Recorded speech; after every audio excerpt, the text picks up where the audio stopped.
Joe Biden's mysterious trips to Ukraine as vice president, where he demanded that the Ukrainian prosecutor be fired who was investigating his son and the Burisma energy company.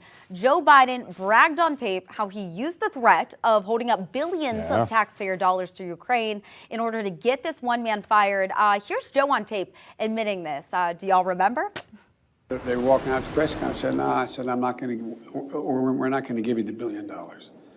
They said, you have no authority. You're not the president. The president said, I said, call him. I said, I'm telling you, you're not getting the $1 billion. I said, you're not getting the $1 billion. I'm going to be leaving here. And I think it was, what, 6 hours? I looked, I said, I'm leaving in 6 hours. If the prosecutor's not fired, you're not getting the money. Well, son of a got fired. Ooh, John, what more can Congress learn about this that wasn't admitted right there on tape?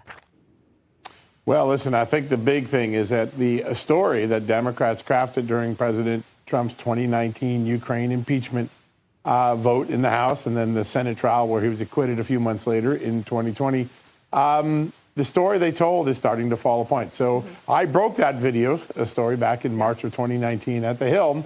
And then Democrats said, well, listen, oh, yeah, all right, he bragged about it. But the truth of the matter is he was just carrying out U.S. policy from career officials. It had nothing to do with Hunter Biden or the fact that Hunter Biden's company, Burisma Holding, was being investigated by the prosecutors and was frustrated that this prosecutor is pursuing. Had nothing to do with that.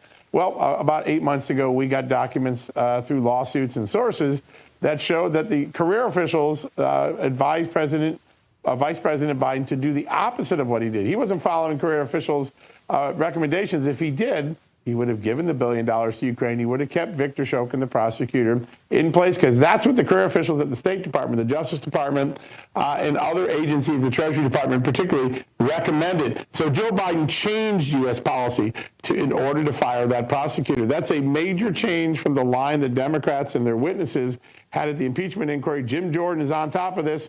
We're going to have him on the show tonight. But he believes that there are more documents showing not only the change in policy, but possibly that Joe Biden had planned to give a different message in Ukraine and hurriedly changed his speech. That's what they're looking for in this new document request.